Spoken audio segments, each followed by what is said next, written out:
ꯃꯌꯥꯝꯕꯨ ꯑꯍꯥꯟꯕꯃꯛꯇꯗ ꯍꯦꯂꯤ ꯃꯩꯁꯅꯥꯝꯅ ꯇꯔꯥꯝꯅ ꯑꯣꯛꯆꯕꯒ ꯂꯣꯏꯅꯅ ꯈꯨꯔꯨꯝꯖꯔꯤ꯫ ꯃꯌꯥꯝꯗ ꯇꯥꯍꯟꯖꯔꯤꯕ ꯋꯥꯔꯤ ꯑꯁꯤꯒꯤ ꯃꯃꯤꯡ ꯅꯨꯄꯤꯅ ꯑꯣꯠꯄꯤꯔꯕ ꯅꯨꯄꯥ꯫ ꯋꯥꯔꯤ ꯑꯁꯤꯕꯨ ꯏꯕꯤꯔꯛꯄꯅ ꯄ꯭ꯔꯦꯃꯤ ꯁꯣꯏꯕꯝ꯫ ꯋꯥꯔꯤ ꯑꯁꯤ ꯃꯌꯥꯝ ꯄꯨꯟꯅ ꯇꯥꯃꯤꯟꯅꯔꯁꯤ꯫ ꯊꯦꯝꯕꯨꯡ ꯑꯌꯨꯛ ꯉꯟꯇꯥ ꯍꯧꯒꯠꯇꯨꯅ ꯃꯥꯒꯤ ꯅꯨꯄꯤ ꯊꯥꯔꯤꯛꯀꯤ ꯏꯁꯤꯡ ꯀꯟꯅ ꯂꯨꯝꯂꯤ꯫ ꯊꯦꯝꯕꯨꯡ ꯁꯤꯡ ꯏꯟꯁꯤꯟꯗꯨꯅ "ꯄꯦꯜꯂꯦ ꯄꯦꯜꯂꯦ, ꯑꯩꯗ ꯄꯦꯜꯂꯦ ꯍꯥꯏꯁꯤꯅꯤ꯫ ꯀꯗꯥꯏꯗꯒꯤ ꯊꯦꯡꯅꯗꯨꯅ ꯂꯧꯔꯨꯔꯤꯕ ꯅꯨꯄꯤꯅꯣ ꯈꯪꯗꯦꯃꯦ ꯑꯩꯕꯣ"꯫ ꯊꯦꯝꯕꯨꯡ ꯊꯣꯡꯒꯥꯟꯗ ꯃꯃꯥ ꯆꯪꯂꯛꯄꯒꯤ ꯃꯈꯣꯜ ꯇꯥꯕꯗꯨꯗ ꯏꯃꯨꯡꯗ ꯆꯦꯟꯁꯤꯜꯂꯛꯏ ꯑꯗꯨꯒ ꯇꯨꯝꯗꯨꯅ ꯂꯩꯔꯤꯕ ꯊꯥꯔꯤꯛꯀꯤ ꯃꯁꯥ ꯅꯣꯝꯗꯨꯅ "ꯍꯩ, ꯇꯥꯔꯤꯕ꯭ꯔꯣ? ꯍꯧꯒꯠꯂꯣꯃꯤ ꯅꯪꯕꯣ!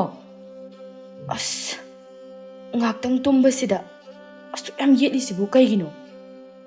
ꯌꯦꯠꯄ ꯅꯠꯇꯦꯅꯦ ꯅꯨꯄꯤ ꯅꯪꯕꯣ, ꯏꯃꯥ ꯐꯥꯎꯕ ꯍꯟꯖꯤꯜꯂꯛꯏ꯫ ꯍꯧꯖꯤꯛ ꯐꯥꯎꯕ ꯍꯧꯒꯠꯇ꯭ꯔꯕꯗꯤ ꯅꯪꯕꯨ ꯂꯥꯛꯄꯤꯔꯅꯤꯅꯦꯍꯦ꯫ ꯑꯁ, ꯉꯝꯃꯔꯣꯏ, ꯆꯠꯂꯣ꯫ ꯅꯨꯄꯤ ꯍꯧꯒꯠꯂꯣ, ꯅꯠꯇ꯭ꯔꯗꯤꯅꯦ ꯃꯤ ꯋꯥ ꯁꯣꯏꯗꯅ ꯇꯥꯕ ꯇꯥꯔꯦ꯫ ꯏꯁꯤꯡ ꯑꯁꯥꯕꯒꯗꯣ ꯂꯣꯏꯅ ꯂꯨꯝꯗꯨꯅ ꯂꯣꯏꯔꯝꯂꯕꯅꯤ꯫ ꯉꯝꯃꯔꯣꯏ, ꯑꯩ ꯉꯥꯛꯇ ꯇꯨꯝꯈꯤꯒꯦꯕ꯫ ꯏꯃꯥꯗ ꯅꯪꯅ ꯐꯅꯅꯕ ꯀꯩꯅꯣꯝꯃ ꯍꯥꯏꯖꯜꯂꯣ, ꯀꯧꯔꯛꯑꯅꯨꯀꯣ ꯁꯤꯗꯩꯗꯤ꯫ ꯊꯥꯔꯤꯛ ꯐꯩꯖꯨꯞ ꯑꯗꯨ ꯆꯤꯡꯈꯠꯇꯨꯅ ꯇꯨꯝꯈ꯭ꯔꯦ꯫ ꯊꯦꯝꯕꯨꯡ ꯃꯊꯥ ꯁꯥꯅ "ꯑꯁ, ꯑꯩꯕꯨ ꯀꯔꯤꯅꯣ ꯇꯧꯗꯣꯏꯁꯤꯕꯣ? ꯑꯃꯁꯤꯅ ꯍꯪꯉꯒ ꯀꯔꯤꯅꯣꯕ ꯑꯩꯅ ꯈꯨꯝꯗꯣꯏꯁꯤꯕꯣ?" ꯍꯥꯏꯅ ꯃꯄꯥꯜꯗꯒꯤ ꯖꯃꯨꯅꯥꯅ ꯃꯆꯥꯕꯨ ꯀꯧꯔꯛꯏ꯫ "ꯍꯥꯏ, ꯊꯦꯝꯕꯨꯡ, ꯅꯈꯣꯏꯕꯨ ꯀꯅꯥꯝꯇ ꯍꯧꯒꯠꯇ꯭ꯔꯤꯕꯔꯣ?" ꯊꯦꯝꯕꯨꯡ ꯉꯥꯏꯍꯥꯛ ꯈꯨꯝꯗꯅ ꯂꯩ꯫ ꯖꯃꯨꯅꯥꯅ ꯑꯃꯨꯛꯀꯁꯨ "ꯍꯥꯏ, ꯅꯈꯣꯏꯕꯨ ꯀꯅꯥꯝꯇ ꯇꯥꯗꯕ꯭ꯔꯣ? ꯍꯧꯖꯤꯛ ꯐꯥꯎꯕ ꯇꯨꯝꯕ ꯍꯧꯅꯗ꯭ꯔꯤꯕ꯭ꯔꯣ?" ꯊꯦꯝꯕꯨꯡ ꯃꯊꯥ ꯁꯥꯅ "ꯑꯁ, ꯍꯥꯏꯕꯒ ꯇꯧꯕꯒ ꯍꯪꯉꯛꯑꯦꯅꯦ, ꯀꯩ ꯈꯨꯝꯅꯤ ꯑꯩꯗꯤ?" ꯊꯦꯝꯕꯨꯡꯅ ꯈꯨꯝꯂꯛꯇꯕ ꯑꯗꯨꯗ ꯖꯃꯨꯅꯥꯅ ꯁꯥꯎꯅ "ꯇꯥꯗ꯭ꯔꯕ꯭ꯔꯃꯦ ꯅꯈꯣꯏꯕꯣ? ꯐꯃꯨꯡ ꯑꯗꯨꯗ ꯅꯨꯃꯤꯠ ꯌꯧꯔꯕ ꯐꯥꯎꯕ ꯀꯔꯤ ꯇꯧꯔꯤꯕꯅꯣ?" ꯃꯈꯣꯜ ꯑꯗꯨꯗ ꯊꯥꯔꯤꯛ ꯇꯨꯝꯕ ꯌꯥꯗ꯭ꯔꯗꯨꯅ "ꯅꯨꯄꯥ, ꯅꯪꯕꯨ ꯀꯣꯛ ꯈꯨꯝꯕ ꯀꯩꯗꯧꯒꯦ? ꯀ꯭ꯋꯥꯛ ꯁꯥꯗꯅ ꯀꯣꯏꯀꯧ ꯀꯧꯔ ꯂꯩꯔꯤꯁꯦ?" "ꯍꯣꯏꯅꯦ, ꯅꯪꯁꯨ"꯫ ꯊꯦꯝꯕꯨꯡꯅ ꯏꯃꯨꯡꯗꯒꯤ "ꯍꯧꯒꯠꯂꯦ ꯏꯃꯥ, ꯀꯨꯏꯔꯦ꯫ ꯑꯗꯨꯒ ꯀꯩꯗꯧꯔꯤꯕ ꯐꯃꯨꯡ ꯑꯗꯨꯗꯗꯤ?" ꯊꯦꯝꯕꯨꯡ ꯐꯗꯤ ꯑꯃ ꯌꯥꯟꯗꯨꯅ ꯊꯣꯔꯛꯏ꯫ ꯖꯃꯨꯅꯥ ꯃꯆꯥꯒꯤ ꯐꯤꯕꯝ ꯑꯗꯨꯗ ꯍꯧꯒꯠꯄ ꯀꯨꯏꯔꯦ ꯍꯥꯏꯕꯗꯤ ꯈꯪꯏ꯫ "ꯊꯥꯔꯤꯛꯇꯤ ꯍꯧꯒꯠꯇ꯭ꯔꯤꯕ꯭ꯔꯥ?" ꯃꯥꯁꯨ ꯍꯧꯒꯠꯂꯕꯅꯤ꯫ "ꯑꯗꯨꯒ ꯀꯔꯤ ꯇꯧꯔꯤꯕ ꯍꯧꯖꯤꯛ ꯐꯥꯎꯕ?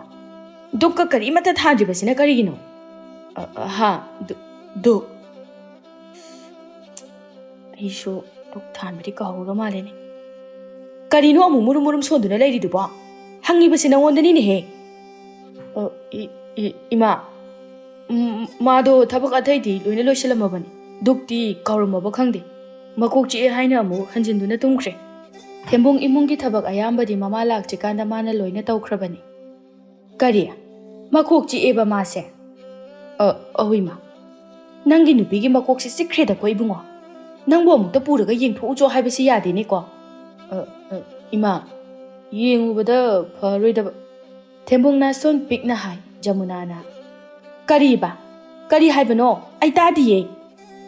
"ꯀꯩꯁꯨ ꯍꯥꯏꯗꯦ, ꯗꯨꯛꯇꯨꯗꯤ ꯏꯃꯥꯅ ꯊꯥꯜꯂꯣ ꯍꯥꯏꯒꯦ ꯇꯧꯕꯅꯤ꯫ ꯏꯁꯤꯡ ꯑꯁꯥꯕꯁꯨ ꯂꯨꯝꯍꯧꯔꯕꯅꯤ." "ꯏꯁꯤꯡ ꯑꯗꯨꯁꯨ ꯅꯪꯅ ꯂꯨꯝꯂꯤꯕ ꯑꯣꯏꯔꯤꯅꯤ?" "ꯃꯥꯅ ꯏꯔꯨꯖꯒꯦ ꯍꯥꯏꯅ ꯂꯨꯝꯂꯝꯕꯅꯤ꯫ ꯉꯝꯗ꯭ꯔꯕ꯭ꯔꯥ ꯈꯪꯗꯦ ꯆꯪꯈ꯭ꯔꯦ꯫ ꯏꯃꯥ ꯑꯣꯏꯅ ꯍꯥꯟꯅ ꯂꯨꯖꯕꯤꯔꯣ, ꯃꯥ ꯍꯧꯒꯠꯂꯒ ꯃꯔꯥꯏ ꯂꯨꯝꯖꯔꯅꯤ." "ꯑꯣ, ꯈꯪꯉꯦ, ꯏꯃꯥ ꯂꯣꯏꯅ ꯈꯪꯕꯖꯥꯠꯅꯤ꯫ ꯅꯈꯣꯏ ꯄꯣꯛꯂꯤꯕꯅꯤ ꯑꯩꯅ, ꯅꯈꯣꯏꯅ ꯇꯧꯔꯤꯕꯁꯤꯡꯗꯣ ꯑꯩ ꯂꯣꯏ ꯈꯪꯉꯤ." ꯖꯃꯨꯅꯥ ꯉꯥꯡꯗꯨꯅ ꯆꯪꯈꯤ ꯊꯦꯝꯕꯨꯡ ꯃꯊꯟꯇ꯫ ꯑꯁꯦꯡꯕꯩ ꯏꯃꯥꯁꯦ ꯂꯣꯏ ꯈꯪꯈ꯭ꯔꯖꯥꯠꯂꯥ? ꯊꯦꯝꯕꯨꯡ ꯃꯥꯒꯤ ꯅꯨꯄꯤꯒꯤ ꯀꯥꯗ ꯑꯃꯨꯛ ꯆꯪꯂꯛꯏ ꯑꯗꯨꯒ "ꯊꯥꯔꯤꯛ, ꯍꯧꯒꯠꯂꯣ, ꯏꯃꯥꯗ ꯅꯪ ꯅꯁꯥ ꯉꯝꯗꯦꯅ ꯈꯨꯝꯈ꯭ꯔꯕꯅꯤ." "ꯑꯗꯨꯅꯤꯗꯅ ꯃꯔꯝ ꯃꯣꯛꯄ ꯅꯨꯄꯥ ꯍꯥꯏꯔꯤꯁꯤꯗꯤ꯫ ꯐꯔꯦ, ꯅꯨꯡꯉꯥꯏꯅ ꯉꯥꯏꯍꯥꯛꯇꯪ ꯇꯨꯝꯊꯣꯛꯈꯤꯒꯦ꯫ ꯍꯦꯔꯥ, ꯅꯪꯁꯨ ꯑꯗꯨꯗꯤ ꯑꯃꯨꯛ ꯉꯥꯡꯉꯛꯀꯅꯤ, ꯍꯧꯒꯠꯂꯣ ꯌꯥꯔꯦ꯫ ꯅꯪꯕꯨ ꯃꯤꯒꯤ ꯃꯥꯡꯗ ꯏꯀꯥꯏꯖꯗ꯭ꯔꯣ?" "ꯀꯩꯗꯧꯕꯩ ꯏꯀꯥꯏꯗꯣꯏꯕ? ꯑꯩꯈꯣꯏ ꯏꯃꯨꯡꯗ ꯇꯧꯕ ꯊꯕꯛꯄꯨ ꯀꯅꯥ ꯈꯪꯗꯣꯔꯤꯒꯦ? ꯑꯁ ꯏꯕꯦꯝꯃ, ꯑꯩ ꯅꯪꯒ ꯉꯥꯡꯅꯕ ꯉꯝꯄꯣꯠ ꯅꯠꯇꯦ." ꯖꯃꯨꯅꯥ ꯏꯔꯨ ꯃꯥꯏꯊꯖꯗꯨꯅ ꯊꯦꯝꯕꯨꯡꯅ ꯇꯧꯕ ꯂꯣꯏꯔꯝꯗꯕ ꯊꯕꯛ ꯄꯨꯝꯕ ꯂꯣꯏꯁꯤꯜꯂꯛꯏ꯫ ꯖꯃꯨꯅꯥꯅ ꯃꯆꯥꯗ "ꯊꯦꯝꯕꯨꯡ, ꯂꯥꯎ, ꯃꯣꯔꯣꯛ ꯃꯈꯨꯝ ꯈꯔ ꯌꯥꯜꯂꯨꯁꯤ." "ꯏꯃꯥ, ꯆꯥꯛꯇꯤ?" "ꯍꯩꯃꯥ, ꯊꯥꯔꯤꯛꯅ ꯃꯔꯥꯏꯅ ꯊꯣꯡꯖꯔꯅꯤꯗꯅ." "ꯃꯥ ꯃꯁꯥ ꯉꯝꯗꯕꯗꯨꯗ ꯍꯣꯔꯦꯟ ꯐꯥꯎꯕꯗꯤ ꯃꯥꯗꯤ ꯃꯀꯣꯛ ꯆꯤꯛꯂꯣꯏꯗꯅ, ꯉꯥꯏꯍꯥꯛ ꯂꯩꯔꯒ ꯍꯧꯒꯠꯂꯒ ꯃꯔꯥꯏꯅ ꯊꯣꯡꯖꯔꯅꯤ." ꯊꯦꯝꯕꯨꯡ ꯃꯥꯒꯤ ꯅꯨꯄꯤꯅ ꯇꯧꯒꯗꯕꯗꯨ ꯈꯪꯏ, ꯑꯗꯨꯕꯨ ꯃꯃꯥꯗ ꯃꯈꯥ ꯇꯥꯅ ꯍꯥꯏꯕꯁꯨ ꯉꯝꯗ꯭ꯔꯦ꯫ ꯃꯃꯥꯅ ꯍꯥꯏꯔꯤꯕꯗꯣ ꯑꯗꯨꯝ ꯌꯥꯔꯦ꯫ ꯖꯃꯨꯅꯥꯅ ꯃꯃꯧꯒꯤ ꯃꯅꯥꯛꯇ ꯆꯪꯂꯛꯇꯨꯅ "ꯏꯃꯧ ꯏꯕꯦꯝꯃ, ꯀꯌꯥꯝ ꯀꯟꯅ ꯆꯤꯛꯂꯕꯒꯦ ꯏꯃꯧꯒꯤ ꯀꯣꯛꯇꯨꯕꯣ?" ꯊꯥꯔꯤꯛ ꯈꯔ ꯇꯦꯊ ꯁꯥꯟꯅꯗꯨꯅ Ima, aise, Ima khangi. Yengoi, Ima khoi murok makun khari yaluge. Nang potha chak se khari thonga muko. Ima, aise, wado makata ba nang jingai da Jamuna na. Ho.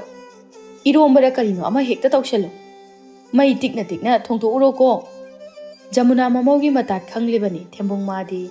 Nungsa marak aduda Jamuna ga thaba kanna suri Thembong matanta. Madugi nupido. Chak amta thongdana tumdana leremdoi pon. Tharik numit fana thenglaba phawpa haugatte. Masumi ni chak lamba phawrak laduna haugatta yadraduna haugalai. Makok maru ichaw chawbu makai Tharik hakam wawa chanduna. As tangreda oiba nungsa marak sida chak ang thongdoineba. Masigi nupase ngakta lakke haide wane. Tharik Thembong su laktabaduda chak tu thongda yadraduna tanna thongle. Thembong maso chak lampana yadre. Thembong na mamada. Ima, ising su loithokre. Ai ising khikta lawrukhige. Chalo thuna lao ko ngasi loidaba yadabani. Thembong thuna lai somdana Tharik singa du pungmut mutpa makai leirang mamanga du do uiduna leire. Thembong changlakpa ka phamungda hana yengi. Tharik leiramdaba aduda. Haudi hawatra male. Chakhumda changlakpa dadi Tharik na leiramliba phibam aduda. Hai, Tharik, kaino nang toiduba? Chakha semta chaba yaroi nang ba? Tharik mamit singlai Thembong leirambaduda harauna. Nupa, nang lakpa yam phare. Chak semta thonguse. Ai tumning mana si dore ba. Kai deno da yaroi. Asomdana imana ngai duna lehori. Aine, nang haugot pre yenge na tawshana duna lain. Onthokna phatte da ko ngakta phabo tumge haiba yabide. Isa se chokthare haiba. Nang bunga saide na trotomido. Is kari sudana isa se chokthare gain. Ho tumubagi wadana tumbaga mukbo thage tawba khangaba. Thembong ising kanna. Hey, chagam lami ko khara thuna loisil. Ima karaga iso mulang mudo ayam hainade. Haina Jamuna na machabu kawrai. Hai, Thembong, nang bo ising na nalabane ha. Ising khuzai ama khak lawbo chatbo bo tu kuiba hongna bro. Tu, kawrai sura ba. Loisalo. Khara thun loisalo ko. Thembong mama ta na ba amuk lawrai. Lai ima. Imauni na tawrise othok na tan khraba. Kadai degi lawrugo nupino khangdemi. Suna marona ma suningdriba. Ahawbana marola ma chaningiba. Nuside laima. Tharik chak adu isaw langna thongi. Yung kamta panjaram su phagadaban. Kari nungi panjarubano khangde. Sumai wani khangamadi palamoidabani. Ining tamna tumba chaba su phangdaba. Khangninga sidi. Injang se thum moina thongeba. Tharik tawge yauna insang adu thum taptaba makai hapchille. Magi sarukpudi khara khaidokduna thamlaga. Jamuna amadi Thembong thabak wana suduna karai Jamuna chakhum changduna. Kadai chak loirabro? Awima loiri chana na batawbiro. Tharik manemdadi chindo laithon yam phakre. Thembong su changlakduna. Kadai aigi chakti. Ish charage chak yam lami. Thembong chak adu chage haina famtharai Jamuna na. Haima nangbu iruga lujarabro? Iru mai thajaraga chage de haide. Kadai deno da asukam lama kansida kona lurage. Thembong chakho mama chawna namsili aduga chak adu hulawna amukam thore. Loire dana injang sidi. Jamuna sawningba hore. Masu chakho mama chai aduga. Is karino thumsidi. Kayarak thae. Tharik tapna. Ima kayam ya age. Tharik insang adu khara chaduna mahaw yengi aduga. Aidi isaga nungaidaba sida. Anirak soidana thamani. Thembong hawatuna chakre Jamuna mamauda sauna. Ibe manangsu chak phawdi inthina hauna thumna thongba yai. Imung asigi awaba machet amata puhanbusu nate. Tharik khumde thawa sadana mi usitaba mawangda lai. Jamuna na hena saunglai. Nung mata chak ama thongbada harauna thongba yaude. Nayum hek palakpadagi. Namana pana tambirakaba male. Tharik su mama mapa palakpaduda sauna. Hera ima adudi haibinu. Aisu thongbadi thonglidana. Ima su ai isangamdana lehawi hairibasi khanglibani. Naduna lariba aingonda chak thongwa haina insilam. Kari laigedi haide. Khara thonglibase harabani. Nasanaba adubu kanana nushigadawrige. Ayuk khudingi naba natro nangbo. ꯍꯣ ꯑꯗꯨꯗꯤꯅꯦ ꯌꯨꯝꯗ ꯇꯧꯖꯔꯛꯇꯕ ꯊꯕꯛ ꯃꯌꯥꯝ ꯑꯃ ꯁꯤꯗ ꯇꯧꯍꯟꯕꯤꯔꯦ ꯑꯗꯨꯅ ꯅꯥꯔꯤꯕ 이베마 낭기도 나바나데 소닝다바 나서나바 하이도 아두니 다리 우시다바 미녹 어만 녹다가 이마스나 하와이 얌 떠비럭브라 얌 강비리시바 하이 타바가 와나 할락버시다네 ngasi네 나섬 khara horibado sit nana poidetkani haurakanu nang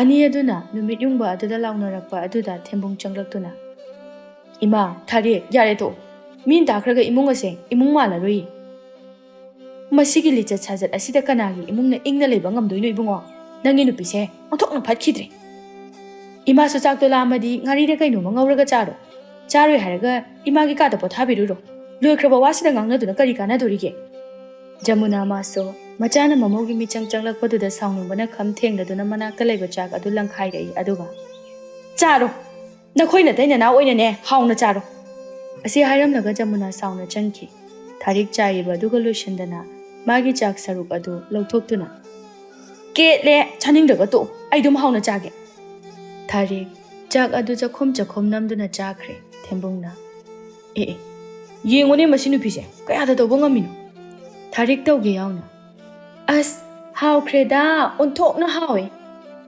haima magina insang ase tongana lawthok hori malene tarik nangi se tawge yauna tawriba haibaduni ne mani kaino tawrini nangsu chaningbra chaningadi nakhuto hamo aduga jawla aduda ngangdana leitrasu nupiya nang hemaliko nangna tawribase yam hemali karigi hemabano isangamde hairubai natra mana ibu chak thongalami duba tasengna nangamdabadi natedana hoine aina tawsinaba oirasu ma khangbadi nati aduna manadi asengbani haina khangadaba natra adudi natraduna ahalasina nungsa maraksida wana suraga nangna urumsida chak khitang thongo hairubagi thongakta thongi natro nupa nangbo engonda kai haikige aigi naktada layo nangna haiba khuding ai loi yage chaksu thongge phisu suge haikiba natro thembung maso mana tharik pulawba yana na ba haiduna matam amada yamna themduna lawkhibani thembung asengba hairakpaduda khumba ngamde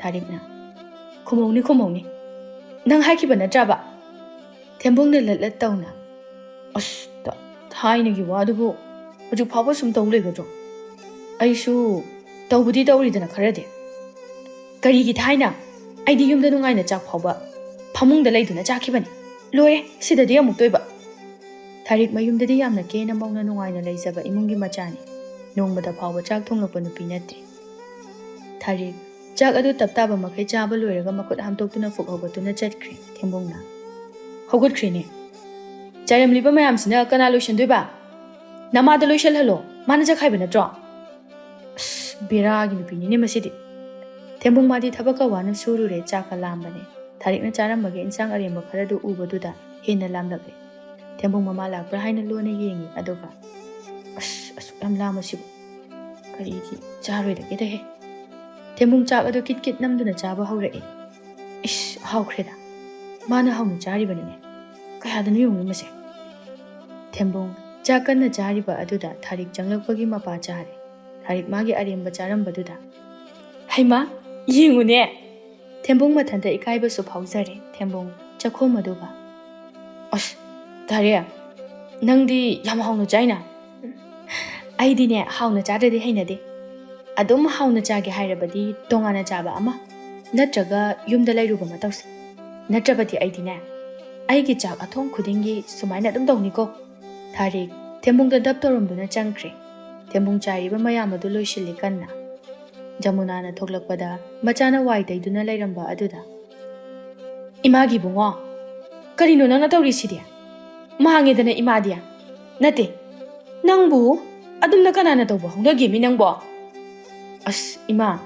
imana chakharamena tarik sulushulu yade imana chakhaibani haidan ima su thabak shuru bagi waramani sumai sum jai lebidi yadabani na aina loishandodi kana la loishandoino yade ichana adumna tawba yade kadai ima loishingisi jamuna machagi makhutagi nura adumuni chalo nakhuna sa hamaga potha jaruro ima tawrage thembung mana ta hoba aduda mathwaidi nungaitaba phaujare aduga upai leitana nungaita magi kada changai jamuna mapi ira cheli aduga masira ꯏꯃꯧ ꯐꯪꯖꯕꯒꯤ ꯅꯨꯡꯉꯥꯏꯕ ꯑꯩꯒꯤ ꯏꯆꯥꯅꯨꯄꯥ ꯑꯁꯦ ꯄꯨꯡꯃꯥꯡ ꯍꯦꯛ ꯃꯥꯡꯉꯤꯗꯀꯣ ꯐꯠꯇꯦꯗꯀꯣ ꯑꯩꯒꯤ ꯏꯃꯧꯁꯦ ꯐꯩ ꯑꯗꯨꯕꯨ ꯑꯩꯁꯨ ꯖꯃꯨꯅꯥꯅꯤ ꯑꯩꯒꯤ ꯏꯇꯤꯛ ꯈꯪꯍꯟꯒꯦ ꯂꯥꯛꯅꯒꯦ ꯃꯥ ꯊꯦꯝꯕꯨꯡ ꯆꯥꯛ ꯆꯥꯕꯗꯨ ꯀꯤꯅ ꯎꯈꯤꯅꯤ ꯈꯟꯅ ꯆꯥꯈꯤꯕ ꯑꯗꯨꯅ ꯏꯁꯤꯡꯒ ꯊꯛꯄ ꯀꯥꯎꯔꯕꯅꯤ ꯊꯦꯝꯕꯨꯡ ꯊꯒꯣꯛꯇꯨꯅ ꯃꯥꯒꯤ ꯅꯨꯄꯤꯒꯤ ꯃꯅꯥꯛꯇ ꯆꯪꯂꯛꯏ ꯊꯥꯔꯤꯛꯇꯤ ꯇꯨꯝꯗꯨꯅ ꯂꯩꯔꯝꯃꯤ ꯊꯦꯝꯕꯨꯡꯅ ꯊꯒꯣꯛꯇꯨꯅ ꯆꯪꯂꯛꯄꯗꯨꯗ ꯊꯥꯔꯤꯛꯅ ꯀꯩꯅꯣ ꯇꯧꯔꯤꯗꯨꯅ ꯊꯦꯝꯕꯨꯡ ꯊꯒꯣꯛꯂꯗꯨꯅ ꯈꯪꯗꯦ ꯊꯥꯔꯤꯛ ꯃꯋꯥꯗ ꯈꯨꯄꯥꯛꯅ ꯊꯥꯖꯤꯜꯂꯛꯏ ꯊꯦꯝꯕꯨꯡ ꯃꯃꯥꯏ ꯑꯗꯨ ꯁꯨꯒꯠꯇꯨꯅ ꯀꯩꯅꯣ ꯊꯥꯔꯤꯛ ꯅꯣꯛꯂꯛꯏ ꯑꯗꯨꯒ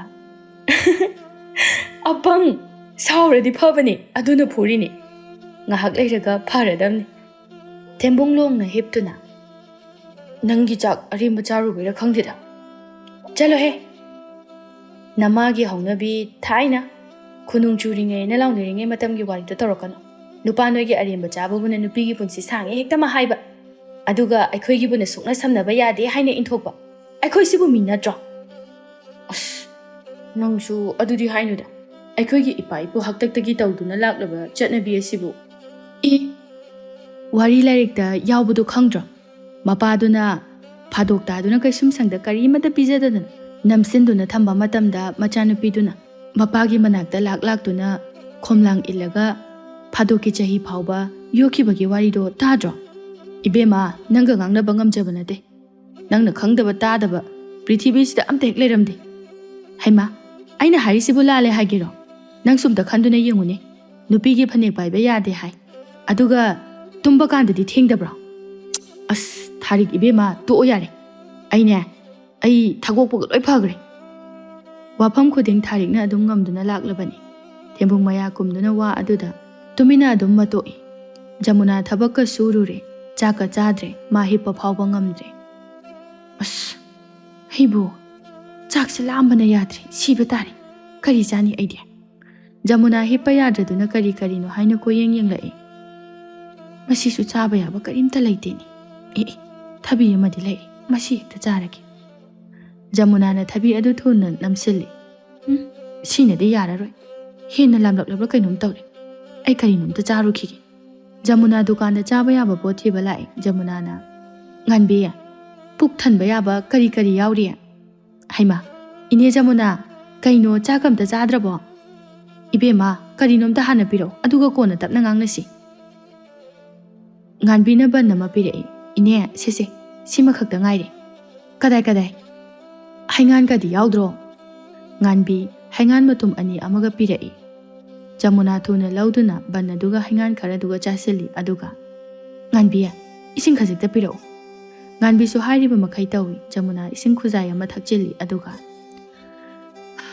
ꯅꯦ ꯍꯦꯛ ꯇꯥꯏꯗ ꯁꯤ ꯑꯣꯏꯔꯗꯤ ꯐꯔꯦꯗꯅ ꯉꯥꯏꯍꯥꯛꯇꯤ ꯁꯤꯒꯦ ꯇꯧꯏꯗꯅ ꯏꯅꯦ ꯈꯔ ꯐꯔꯕ꯭ꯔꯣ ꯐꯔꯦ ꯏꯕꯦꯝꯃ ꯏꯅꯦꯗꯤꯅꯦ ꯆꯥꯛꯂꯥꯏ ꯀꯥꯕꯗ ꯁꯤꯒꯦ ꯇꯧꯔꯨꯔꯦꯗꯅ ꯍꯩꯃꯥ ꯏꯅꯦꯕꯨ ꯆꯥꯛ ꯑꯝꯇ ꯆꯥꯗ꯭ꯔꯤꯕꯣ ꯍꯥꯏꯁꯤꯕꯣ ꯕꯦꯝꯃ ꯏꯃꯧ ꯅꯨꯄꯤꯅꯦ ꯆꯥꯛ ꯊꯣꯡꯉꯤꯅꯦꯅ ꯇꯧꯔꯤꯕꯗꯣ ꯊꯨꯝ ꯉꯥꯛꯇ ꯊꯣꯡꯗꯅ ꯂꯩꯔꯝꯃꯤ ꯑꯗꯨꯗꯅꯦ ꯑꯩꯁꯨ ꯁꯥꯎꯅꯤꯡꯗꯅ ꯆꯥꯛꯀ ꯂꯣꯏꯅ ꯂꯪꯈꯥꯏꯈ꯭ꯔꯦꯗꯅ ꯍꯩꯃꯥ ꯊꯥꯔꯤꯛꯇꯨꯕꯨ ꯆꯥꯛ ꯊꯣꯡꯕꯒ ꯍꯩꯇꯕ꯭ꯔꯣ ꯑꯣ ꯈꯪꯗꯦ ꯏꯕꯦꯝꯃ ꯅꯣꯡꯃꯇꯁꯨ ꯆꯥꯅ ꯊꯣꯡꯗꯦ ꯍꯥꯏꯔꯨꯔꯁꯨ ꯃꯆꯤꯟꯗꯣ ꯑꯗꯨꯝ ꯈꯨꯝꯃꯛꯏ ꯍꯣꯏꯅꯦ ꯏꯅꯦ ꯅꯣꯡꯃꯇꯁꯨ ꯊꯣꯛꯂꯛꯇꯦ ꯂꯩꯀꯥꯏꯒꯤ ꯗꯦꯕ ꯀꯔꯃ ꯑꯃꯇꯁꯨ ꯌꯥꯎꯗꯦ ꯀꯅꯥꯝꯇꯒꯁꯨ ꯀꯧꯅꯗꯦ ꯑꯗꯨꯕꯨ ꯀꯔꯤꯒꯤꯅꯣ ꯑꯣ ꯈꯪꯗꯦ ꯏꯕꯦꯝꯃ ꯍꯥꯏꯔꯨꯔꯒꯅ ꯌꯨꯝꯗ ꯇꯧꯖꯔꯛꯇꯦ ꯑꯗꯨꯝ ꯍꯥꯏ ꯃꯋꯥ ꯑꯁꯦ ꯀꯣꯟꯗꯨꯅ ꯑꯗꯨꯝ ꯂꯩ ꯑꯩꯅꯅꯦ ꯊꯕꯛ ꯈꯔ ꯇꯧꯅꯅꯕ ꯍꯥꯏꯕꯁꯨ ꯌꯥꯗꯦ ꯏꯆꯥꯁꯦ ꯃꯥꯅ ꯄꯨꯡꯁꯨꯝ ꯍꯦꯛ ꯁꯨꯝꯈ꯭ꯔꯕꯅꯤ ꯀꯩꯅꯣꯅꯦ ꯑꯩꯈꯣꯏ ꯊꯦꯝꯕꯨꯡꯕꯨ ꯍꯥꯟꯅꯗꯤ ꯌꯥꯝ ꯐꯈꯤꯕꯗꯥꯏꯅꯦ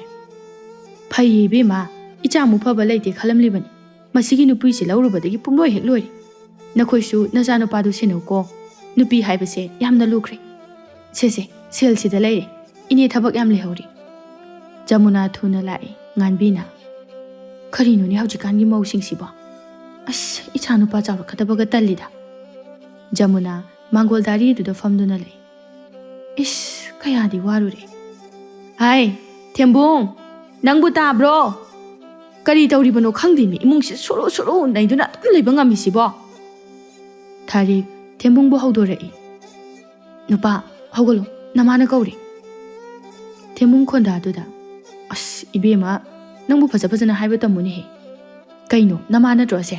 Nama hai babu kaidorage. Chalo, kaudun leise, I am tindi. Tembung thoklak tuna. Ima, ai kaubro. Kawi. Nang thabak leitraba natro. Oh. Adudi inkol thoasi. Majid khara solution. Asidagi ne nadrabadi se lupa ama thokpham leite.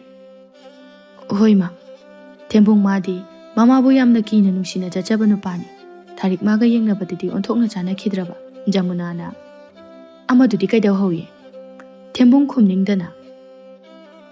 Phamungda lehowe. Ngai khoni imagi bungo. Mana phamungda sum leirisibu. Nate. Ahingadi mabu tumbro. Kaideno da ima. Tumba haibabu ngatana tumgrajani. Aigi imause. Kainoma naba mansile. Aibu layeng mana phagadra khangde. Tasengna Jamuna Tariki mawong asi phanabu khandoraklabani. Tembungna. As ima. Mai thokpa mai tawjani. Layeng duna kaisu phara. Lao, chatum chalasi. Imagi bungo. Ichase pukmangida. Tembung masu mamagi manakta leirabadi ma mikap he thoi. Tariki manakta leiraga asibaga pangkhak oi. Tembung masu nuwaitana. Kari hagadamnu khangdrima. Aisu phatre haina hundobudi yaba nate. Migi machanina. Gyan mai tajarakani. Adubu ibungo. Nang phukati phulak pro. Kaidinu deima. Mana. Tembung Tarikna mangonda oina phuge tawba adu haige tawi. Adubu haibadi haidre wakhal laktuna. Tarik sandaya changlakpaduda hawgalai. Tarik sumsida mapaiduna mangola duda tantana wai sitli. Hauju phawba laktene. Imungi thabak ase kanana loishanina. Loishandrasu phattabi thaduni aise. Tarik isau langduna thabak loisilai. Duk phawsu thanba loire. Mama macha ani su karai Jamunana. Tembung Pochim the Pito Kiki Ngali sida. Nakoi Jack Tong Bahoromuko. Ima Nasai Suzada Bagi Jack am the Lami. Jamuna in Kolegi Higlak Popot at the Puduna Jet Cray. Tarik Jamuna Hik Jet Kibaga. Nupa Jack Tonguko. ID Namoiko, Yang Waiko. Eh, Nandika Doduna Wariba. Tarik Perum Doduna. Tu Duksu Tali, why so sit Lissidi? Tarik I Isase, Buktekti. Ayuk nungtil para kayot paibagi. Nang thong. Tarik, maraya do arayba makay konsenduna. Talle. Ngasay su thumyay duni. Yada di ay ngasay asumay dawjani. Lao, thongo ba. Ngak lere di imamu la ni ye. Tarik, tembung mo masasagan paiduna jakum da jingsile. Tembung na. As, tarik, ngay ko minang bo. As, humangag ka ngay minang bo. Humang jing at hanjanan gigi. Imalak pa na halini haba nupa nang bo. Tembung namduna jak thonghali. Tarik manakta famduna insang semba yaurei. Tarik tembung da yengduna no fetawi aduga. Nupa, nang na jak thongbase kaya da pakcharino. Insang thongbana marola mahairiba. Nushibana. Tarik tembung da thagatuna tiki pizarai. Tembung waman baduda jak adu uidana thongi. Tarik na tembung da. Haima, kaino nupa nang toidubo. Chak thongo hairaga uiduna lariduba. Adumna thongadi kamai haudurige. Jamuna halakpaga mamauna nganglibadu tari. Jamuna mathabak yaiduna. Haima. Kayada ngamliba nupino yenguni hemase. Khangani ko ngasidi. Tembung Tarik na nganglibadu tade. Tarik sauningduna manakta lariba khuzumaduna tembung da haijilai. Tembung khangpre khangna. Eh, kaino Tarik? Mina ngasai na kaubasidi tade. Nang Masibu tumbhamla. Chak thongo hairaga uiraga leidubu kaigino. Tembung perum tauna mamaya dudagi ising adu taithokna. Adubu phasana hairsu ya habnida. Mingondabu ising haijilidubu. Jamuna mamauna nganglibadu taduna leiba ngamlaktre. Jamuna manakta leiba ising adu lauduna mamauda mo haijilai aduga. Khangbra nangsu. Ha, nungaibra. Tarik khangpre khangna. Kaino? Imabu ngawbra. Ngawi bima. Masu ngauduna natro ichada khujum haijilibado. Adudi mana uiduna leibaduda tawbani. Imana engonda haijilai sidi maram chade. Ising oina haijilibado naraibuk pharabani. Aidi thijum oina haijinge khalibani ibema. Tarik hairaklibaduda mathwai chakna prang chongduna laikre. Tarik thaudok aduga ichan chanadana. Oi ma, ai bomda laur lao. Mama macha changduna aibu otle. Thembung mathanta nungaitabasu phaujai mamagi mangdasu Tharikpu kanbasu ngamdre. Thembungna Tharikta Tharik yare imung chang. Karigi changba namasine aingonda tawrise nang wa hamta haidine. Jamuna na oina hairai. Kari haigadoriba changkhro chalo. Namaya du khopak asina thajilaktrengeda chalo. Phai phai. Nung sidangan kisano. Aine hek ipamda chakhiba ngamdraba. Tharik aigi iming honge. Chalo chalo. Nang da khara thuna chapikro. Nang laidana imung ase nong mata santi laitre. Tharik sauna changki. Thembung Tharik chatni haibaduda pakhatna. Ima Tharik si saugro male. Kari ma saugre haine ima themu jo hairo. Nang su chatningadi chalo. Magi matung inko. Nakhoi amata aigi nakta laibirano. Ai ithanda ingna chikna laijaki. Masi pumba nangna nupa thokmandaba aduda tawriba ngaktani. Jamuna asauba pumba machada amuk loina tainare. Thembung mamana nganglakpaduda nungaitana Tharikki manakta changlai. Tharik sauna magi fi yomba haurami. Thembung Tharikki manakta changduna Tharik awai takai nang chaladoira. Chalani noyumsida ai leijaningde. Nang chakhradi aidi kanaga lehudoiba. Nangdi namasiga dum lamino. Thembung kaisu khumda tumenai Tharikna. Sungla ila oi. Iyumdagi purakpa iral ithum pumbasu loina loiredana. Tharik luhongba kanda sana lupa yamna hapakhi. Adubo mana kai duna kharadi chaba loikrabani. Tharik ma chatlage haina chapyungna khalle masida tananabasu mana sillibani achengba tanja yengduna. Tharik wakhal ama laktuna Thembungda tawsinarai. Nupa nangsu akhoi yumda aiga phuna chatlase. Imadi kanaga lehudoiba adude. Marai leija hosani kaino. Yam sonbasu nate. Haujiktasu chakro haidudi. Matam khara yengse haiba. Adum lairase haiba nati yada. Thembung wakhal adu ngai khallaba matungda. Aduna pharadrane. Pharani. Ima so ada mathanta tongan chaduna lei.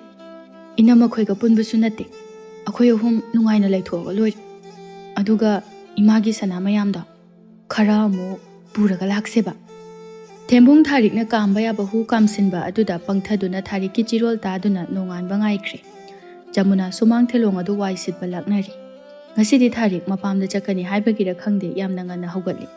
Tharik masu hoi mai haida mayumda chatnanaba sem saba loiduna thoglai. Thembung su Tharikki matungda inarai. Tharikna Thembungda namasida chatluge haichu chalo. Thembung mamana chairakani khanduna haiba ngamdadana lairi. Tharikta Nangoina hayo. Aina hayadi ngangkani. Anido inaduna lay. Jamuna anidugi mawong aduda.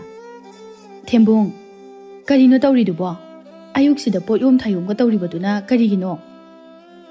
Ima. Ima. Tharik Thembungda khujina siktuna. Kok hayro. Tawra laitrasu. Karino Thembung nangna haininglibado hayron he. Tharik Thembung bungai bangam draduna. Ima, aikhoi yumda matam khara lairuragi. Chatlagi haigi tawbani. Jamuna machaga mamogona adumna hairakani haibari mata singna khaludabani. Jamuna mamita ira haurai aduga tapna. Imagi Thembung. Wafamasi kanana haudorai.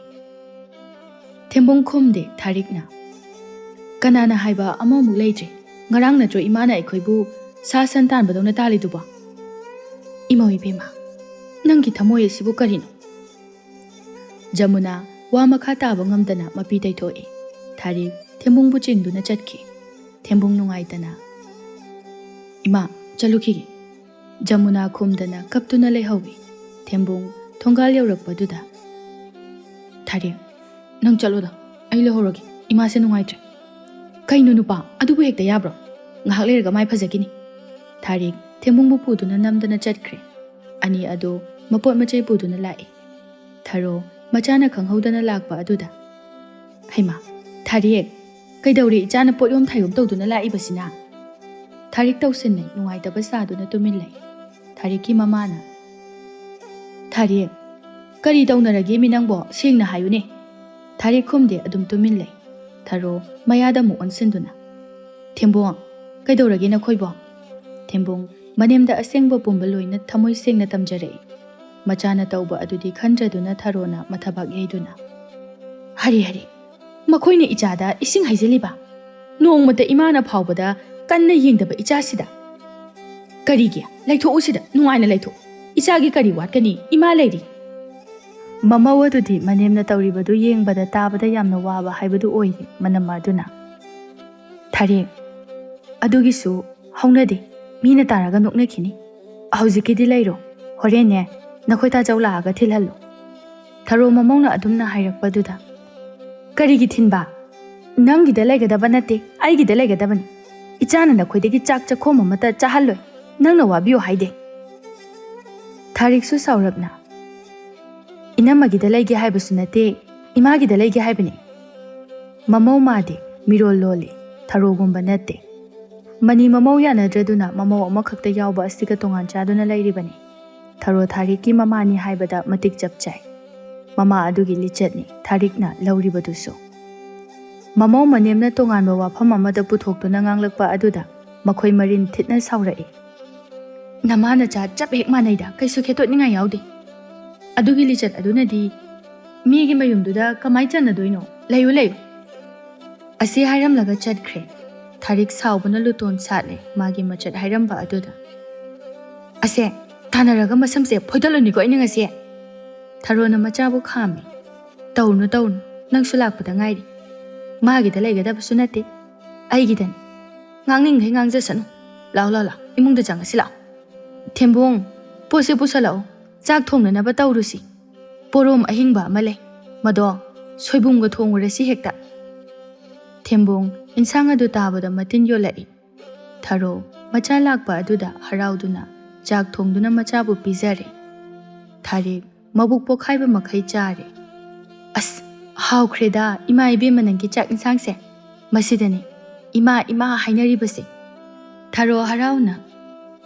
ꯑꯗꯨꯕꯨꯗꯤ ꯊꯔꯣ ꯑꯩꯒꯤ ꯈꯨꯠ ꯍꯥꯏꯔꯦꯗꯅ ꯀꯨꯏꯔꯕꯅꯤ ꯆꯥꯔꯝ ꯊꯔꯝ ꯈꯛꯂꯛꯇ꯭ꯔꯤꯁꯦ two ꯌꯦꯡꯉꯨ ꯏꯁꯥꯒꯁꯦ ꯃꯌꯦꯡ ꯐꯅ ꯌꯥꯝꯅ ꯇꯥꯔꯕꯅꯤ ꯍꯣꯏꯅꯦꯍꯦ ꯉꯛꯀꯤ ꯁꯔꯨꯒꯗꯣ ꯊꯣꯛꯏꯅꯦꯍꯦ ꯏꯁꯦ ꯏꯆꯥꯁꯦ ꯑꯣꯟꯊꯣꯛꯅ ꯋꯥꯅ ꯂꯩꯔꯝꯃꯤꯗꯅ ꯊꯔꯣ ꯊꯦꯝꯕꯨꯡꯗ ꯑꯃꯨꯛ ꯑꯣꯟꯁꯤꯟꯗꯨꯅ ꯊꯦꯝꯕꯣꯡ ꯅꯪꯕꯨ ꯏꯆꯥꯁꯤꯕꯨ ꯀꯔꯤꯃꯠꯇ ꯄꯤꯖꯗ꯭ꯔꯕ ꯍꯥꯏꯃꯤ ꯏꯆꯥꯁꯤ ꯂꯣꯏꯔꯤꯃꯤ ꯅꯪꯕꯣ ꯊꯦꯝꯕꯨꯡ ꯆꯈꯣꯝ ꯑꯗꯨꯒ ꯑꯁ ꯏꯃꯥ ꯆꯥꯕ ꯆꯥꯗꯕꯗꯨꯗꯤ ꯈꯪꯗ꯭ꯔꯦ ꯊꯕꯛꯇꯤ ꯃꯅꯥ ꯑꯃꯐꯥꯎ ꯁꯨꯍꯟꯗꯦ ꯆꯥꯛ ꯅꯣꯡꯃꯈꯛ ꯊꯣꯡꯉꯣ ꯍꯥꯏꯔꯨꯕꯩꯅꯤ ꯁꯤ ꯐꯤꯕꯝꯗ ꯇꯥꯔꯤꯁꯦ ꯍꯩ ꯁꯨꯗꯕ ꯈꯛꯇꯅ ꯌꯥꯕ꯭ꯔꯥꯗꯣ ꯈꯔꯁꯨ ꯄꯤꯖꯒꯗꯕꯅꯤꯅꯦ ꯅꯪꯕꯣ ꯆꯥꯛ ꯈꯛꯅꯗꯤ ꯀꯗꯥꯏꯗꯒꯤ ꯅꯁꯥ ꯐꯔꯅꯤ ꯏꯆꯥꯅ ꯁꯤꯗ ꯂꯥꯛꯍꯧꯔꯤꯁꯦ ꯐꯈ꯭ꯔꯦ ꯐꯈ꯭ꯔꯦ ꯑꯣꯟꯊꯣꯛꯅ ꯐꯈ꯭ꯔꯦ ꯑꯩꯁꯨꯅꯦ ꯁꯤꯕ ꯇꯥꯔꯦ ꯈꯟꯗꯅ ꯇꯟꯖꯥ ꯉꯥꯏꯔꯒ ꯂꯩꯕꯅꯤ ꯇꯟꯖꯥ ꯍꯦꯛ ꯐꯪꯕꯒ ꯑꯩꯁꯨ ꯂꯥꯛꯍꯧꯔꯤꯁꯤꯅꯤ ꯁꯤ ꯐꯥꯎꯕꯗꯅꯦ ꯃꯁꯤꯒꯤ ꯅꯨꯄꯥ ꯆꯥꯛ ꯌꯥꯝ ꯆꯥꯕꯁꯦ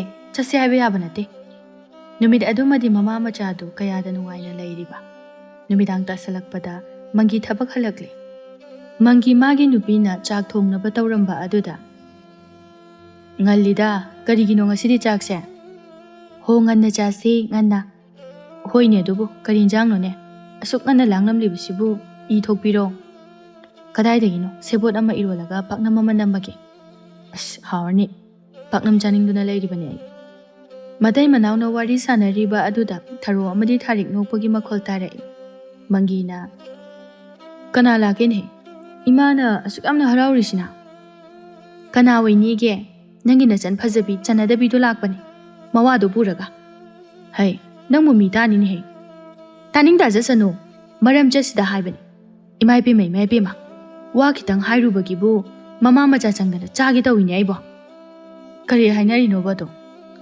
ꯑꯣ ꯅꯆꯟꯅꯨꯄꯤꯁꯦ ꯃꯅꯦꯝꯕꯣꯛꯀ ꯈꯟꯅꯔꯛꯑꯦ ꯍꯥꯏꯕꯅꯤ ꯑꯗꯨꯒꯤ ꯌꯨꯝꯁꯤꯗ ꯂꯩꯔꯅꯤ ꯍꯥꯏꯅ ꯅꯨꯄꯥꯁꯤ ꯄꯨꯔꯒ ꯂꯥꯛꯏꯅꯤ ꯑꯗꯨꯒ ꯑꯩꯅ ꯋꯥ ꯈꯖꯤꯛꯇꯪ ꯍꯥꯏꯔꯨꯕꯅꯤ ꯃꯅꯝ ꯑꯃ ꯑꯣꯏꯅ ꯇꯧꯅꯨ ꯍꯥꯏꯅ ꯑꯗꯨꯒꯗꯤ ꯑꯁ ꯉꯝꯗꯦ ꯃꯆꯤꯟꯁꯤꯡꯁꯦ ꯄꯥꯟꯅꯕꯒ ꯑꯩ ꯑꯝꯇ ꯉꯝꯗꯦ ꯑꯩꯅ ꯑꯃ ꯉꯥꯡꯒꯅꯤ ꯃꯥꯅ 10 ꯈꯨꯝꯃꯛꯀꯅꯤ ꯑꯩ ꯀꯤ ꯍꯥꯏꯁꯤꯅꯤ ꯉꯥꯟꯕꯤ ꯃꯆꯜꯅ ꯂꯥꯛꯄꯒꯤ ꯃꯔꯝ ꯄꯨꯝꯕ ꯂꯣꯏꯅ ꯇꯝꯂꯦ ꯑꯩ ꯍꯥꯏꯔꯨꯒꯦꯁꯦ ꯃꯪꯒꯤ ꯍꯧꯒꯠꯂꯦ ꯉꯥꯟꯕꯤꯅ ꯃꯥꯒꯤ ꯅꯨꯄꯥꯕꯨ ꯆꯤꯡꯊꯩ ꯑꯗꯨꯒ ꯀꯩꯅꯣ ꯅꯨꯄꯥ ꯅꯉꯣꯟꯗ ꯑꯃꯨꯛ ꯆꯩꯕꯤꯔꯛꯀꯅꯤ ꯍꯥꯏꯔꯨꯅꯨ ꯃꯈꯣꯏꯒꯤ ꯊꯣꯛꯄ ꯇꯧꯖꯁꯅꯨ ꯃꯪꯒꯤ ꯁꯥꯎꯔꯞꯅ ꯃꯗꯨ ꯌꯥꯕ ꯅꯠꯇꯦꯅꯤ ꯂꯩꯀꯥꯏ ꯑꯁꯤꯅ ꯑꯍꯜ ꯂꯃꯟ ꯄꯥꯟꯗꯕ ꯃꯥꯟꯈꯤꯔꯣꯏꯗ꯭ꯔꯣ ꯃꯁꯤꯒꯤ ꯑꯉꯥꯡꯁꯦ ꯀꯥ ꯑꯃꯗꯤ ꯍꯦꯜꯂꯕꯅꯤ ꯃꯪꯒꯤꯅ ꯁꯥꯎꯒꯠꯂꯛꯄꯗꯨꯗ ꯉꯥꯟꯕꯤꯅ ꯇꯞꯊꯩ ꯍꯣ ꯑꯗꯨꯕꯨ ꯍꯥꯏꯕ ꯍꯥꯏꯔꯁꯨ ꯅꯣꯡꯉꯥꯜꯂꯒ ꯇꯞꯅ ꯍꯥꯏꯔꯨ ꯍꯧꯖꯤꯛꯇꯤ ꯍꯥꯏꯔꯨꯔꯅꯨ ꯊꯕꯛꯀ ꯋꯥꯅ ꯍꯜꯂꯛꯄꯅꯤ ꯑꯃꯨꯛ ꯂꯧꯅꯔꯛꯄꯗꯣ ꯅꯨꯡꯉꯥꯏꯔꯤꯕ꯭ꯔꯣ Manggidu mamagi macet khanglibani aduna hairiba aduda yare.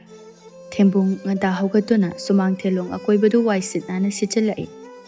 Nganbi ising sokpa karakpada Thembungna tauribadu ubada. Thembung waisiliro. Awiji. Onthokna maram mokhreda silu. Adubuni nupa hairisi. Iche yumdasu dum silida waidi. Nganbidu noglai aduga khara changsinduna. Chaksu nangna thongbra. Ayamba thongi. Chaki landagini. Aina si yawraise. Aduga phai. Thembung khara tapna. Aduiche. Ima khoisi sumai sum yahau thengbro hana daiso. Nangi tharik sidi adasu sumai nim thengbra. Madi haidana kana deda. Numit yunga ganda ngaktani mana haugalai seche. Ho, aduni. Adugi mamani dana ase. Ase hairam laga nganbi ising batina do paiduna. Nungai daurida kom haise. Yeng batabani akhodi bhabok oige ko. Thembung waya do makhata na situna. As loire he. Ahanna bo asuk thenga phawbud haugatini. Tumbu bu yabra khangti. Thembung phana thenglaba phawbud haugalakta baduda thariki manakta changduna. Tarik. Haugulo yari. Pungse ayogre. Kolik amang basu may amam le. Anta fingulaw ayam hinadre. Tarik haisub atu haigalagtuna. Ima may phengzani. Kaidino da ima so haugatri. As haugalaga may na phengzani ba. Nangna wabiyo haidi. Nang sutumningati tumulaw. Thembung makha amuk taadre. Madi hainadabana loire. Migi mayumga oire. Chairiba mayam aduga mahak laifamga amata khangdre. Thembung tharogi manakta mo haife changduna. Imao. How, kari haige. Matamsi yam thengi haugat piro. Hai, haugalakadaba lairabaduda nangna mo haipa sariba. Chalo, nathau toruchu chalo. Matamni ne. Thembung kaiso hairamda chakomnomda changlai. Chairiba mayam adu ubada makok adu goro khotuna. Kamai dawni side. Chairiba mayam siga. Khoida. Sumaina sum chairaga leidu saro hekta loisilagi. Thembung na kondu fengge haina thangtorakpaga mabaiga thengnari. Mangina. Thembung. Kaino dawridudi? Thembung ikairap tawna. Ibai. Kon thangtorakpa sum. Tarik ti haugatribo? Mana haugalaga fengnaba sum thangtokpirakpa. Thembung huranba makokta napi pa haiba aduni. Mangina. Nakoina tawriba sibu karino. Thembung kondu sat thammi aduga. Ibai. Aidi yazadabani. Mana chasi haidana namdana puraibani. Mana puraiba. Thembung do hoi haina makok nomi aduga. Inedi kanaga lehoriba. Thembung nuaitana. Mathanta. Aduga nangna sida leithoibani ne. Apokpa nama adu huntuga. Thembung khumde mangina makha tarai. Tawno. Yumda hananaba taw. Nakoina tawribase afaba nate. Mina noknagani. Nangi nupi ase. Asina haiba sum illaga lairadi. Nang yum panba ngamoi ko. Ngangnaribadu taraduna tharik paithorai aduga. Kaino, akhoi tachawna haibiribadu ba. Nachanbu yolaga tachawgi kari kanabano. Aikoina sida laibase maram laidana laibani. O maram haibabu. Nangi nupa asida ising haijinba. Aduro. Hera tachaw. Inamana wa khara tamaga hekta lawbino. Nupi mawa lawbase kaya mathong chadabani. Tachawdi inamana yam ngamamina. Mangi sauna lawkhalai aduga. Hai, tumilayu taningde.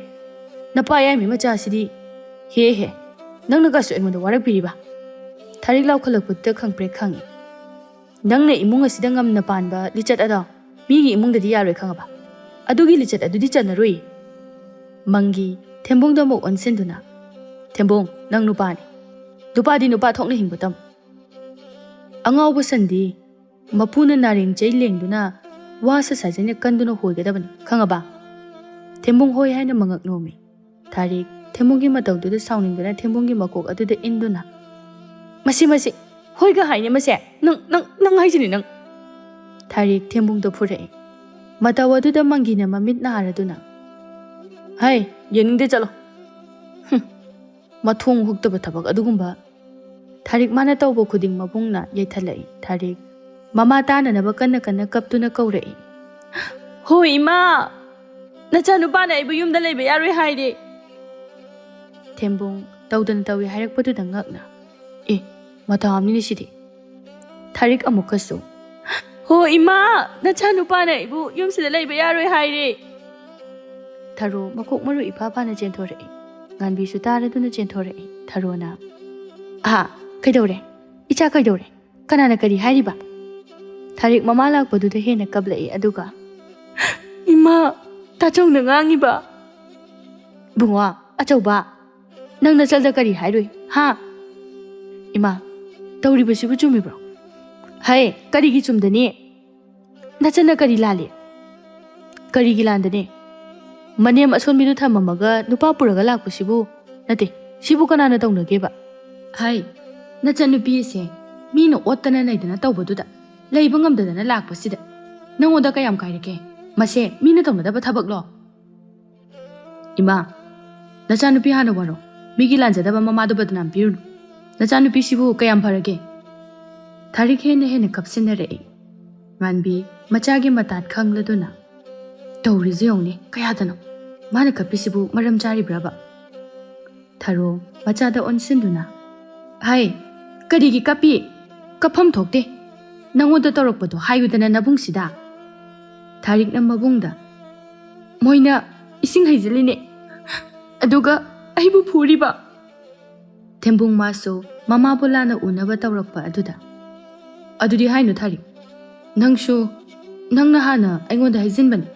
ꯑꯗꯨꯒꯤ ꯏꯃꯥꯅ ꯁꯥꯎꯗꯨꯅ ꯇꯧꯕꯅꯤ ꯃꯪꯒꯤꯅ ꯎꯔꯕ꯭ꯔꯥ ꯅꯪꯒꯤ ꯅꯆꯥꯅꯨꯄꯤ ꯑꯁꯤꯒꯤ ꯂꯤꯆꯠꯁꯦ ꯇꯧꯕꯤꯅꯨ ꯏꯃꯥ ꯑꯍꯜ ꯊꯪꯗ ꯃꯤꯒꯤ ꯃꯥꯡꯗ ꯌꯥꯝ ꯏꯀꯥꯏꯖꯩ ꯅꯃꯪ ꯈꯨꯠꯅ ꯂꯥꯝꯕ ꯐꯪꯂꯕ ꯀꯥꯟꯁꯤꯗ ꯀꯔꯤ ꯂꯩꯒꯦꯗꯤ ꯍꯥꯏꯗꯗꯅ ꯃꯤꯒꯤ ꯏꯃꯨꯡ ꯀꯥꯏꯅꯅꯕ ꯁꯤꯟꯕꯤꯒꯅꯨ ꯏꯃꯥ